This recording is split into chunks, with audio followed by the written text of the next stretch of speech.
I moved to the country of Austria when I was 21 years old. I met a guy called Michael. He quickly became one of my best friends. It was time to go to Salzburg. We got up extremely early, but that mountain was no joke. Everywhere I looked, it all looked like a postcard. The city of Salzburg is beautiful as well. As you mature, you might not always have the chance to see your friends as often as you'd like. Suddenly remember why we are such good friends in the first place. We are going on a field trip. Hello everybody, Karlo here. Thank you for tuning in because today is a very special day because this very video that you are watching right now is the 5th episode of this show, which you gotta admit is a bit of an anniversary. You gotta celebrate the little victories. Merci, grazie, danke, hvala. Thank you so much for all your kind support so far, and for this exceptional occasion, I have prepared something extra. Welcome to the Communication Couch. Today, we are going on a field trip.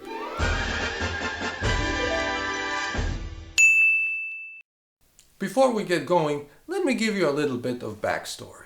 Also, this is a celebration, so I won't bother you a lot, but make sure to subscribe to the channel and give a thumbs up to this video. Although I grew up in Croatia, I moved to the country of Austria when I was 21 years old. In Croatia, I had some really great friends, and one of my biggest concerns with moving to another country was if I would be able to find such good friends in Austria. But right on my first or second day in Vienna, I met a guy from Salzburg called Michael. I liked him right away, but the day we really became friends was on my birthday just a couple of days afterwards. We accidentally met that day and he asked me how I was planning to celebrate. I told him I had no plans, so he said we could at least cook together and drink something called Rasputin. It wasn't much, but it was a wonderful thing to do for someone who moved into a completely different country and didn't have any friends yet. He quickly became one of my best friends. He was into music and I was into entrepreneurship, and we always pushed and supported each other. We became roommates, we worked out together every day at 7 a.m., we organized an event together, visited the Arnold Schwarzenegger Museum, and we're making a documentary about ourselves.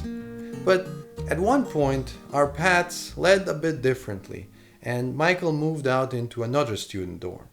I, in turn, became a bit obsessive about my work, and although we were still best friends, we didn't spend that much time together. He always invited me to come visit Salzburg with him, but I never did. Then, in 2020, a dream of mine came true and my girlfriend and I moved to Berlin.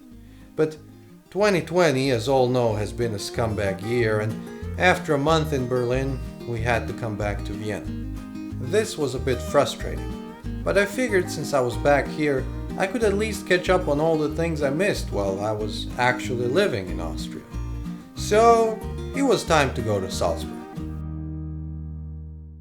I jumped on a train and in 3 hours of beautiful scenery, I was in Salzburg. Mikey came to pick me up on the train station, and it was great to see him again after 6 months. He actually lives outside the city, and in Austria, they're very big on hiking. Now, I have only hiked once in my life before, and it was a lot of fun. As a matter of fact, here's what it looked like.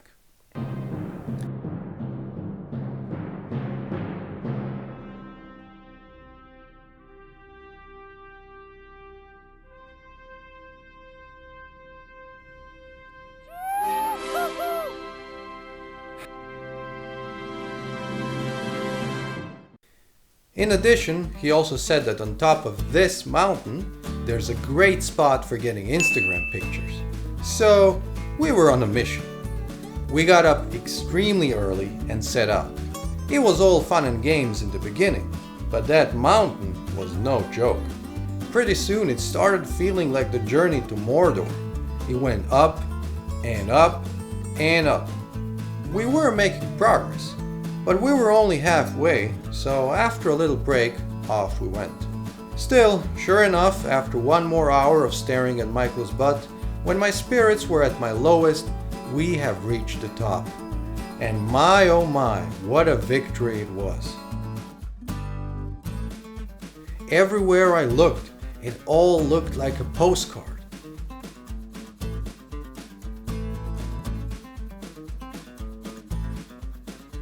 We also met Baby Yoda, and our names took their glorious places in the little mountain book.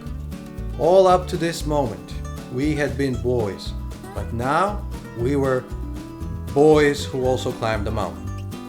I was never a big nature guy, but for the first time I could understand why Austrians are so in love with their nature. They cherish it. They watch it like television.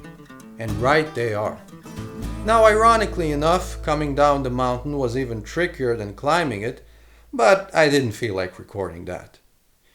The city of Salzburg is beautiful as well. I guess I caught it in an interesting period with not so many tourists around, so maybe there is a bit of silver lining there.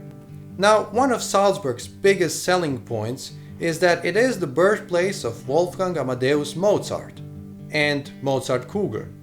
Mozart Kugeln are the most famous chocolate in Austria, but while in the rest of the country you can get just the red and gold ones, only in Salzburg can you get the original ones, which are silver and blue and taste even better. This even goes so far that in the middle of the city they have a big statue which doesn't have an official explanation, but it's kind of hard to think of it as anything other than a giant Mozart Kugel.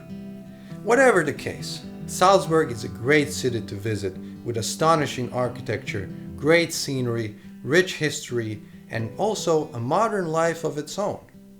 And of course, you can't talk about Salzburg without mentioning the other iconic musician it gave birth to, Michael Mello. I have a tendency to sometimes isolate myself, but when I finally spend time with my friends, I suddenly remember how great it feels and why we are such good friends in the first place. And it was exactly that way again. Even if our paths were different, it always felt like Michael and I were on similar journeys. This always gave us an incredible sense of camaraderie that very few other people could understand. And this wasn't only about music or entrepreneurship or whatever we were doing. It was about building our identities, dealing with hardships, and trying to find our way in the adult world. We shared our victories and helped each other bear the losses. He is my broody, and I am his. And even though we hadn't seen each other in a while, I was happy that all of this was still there.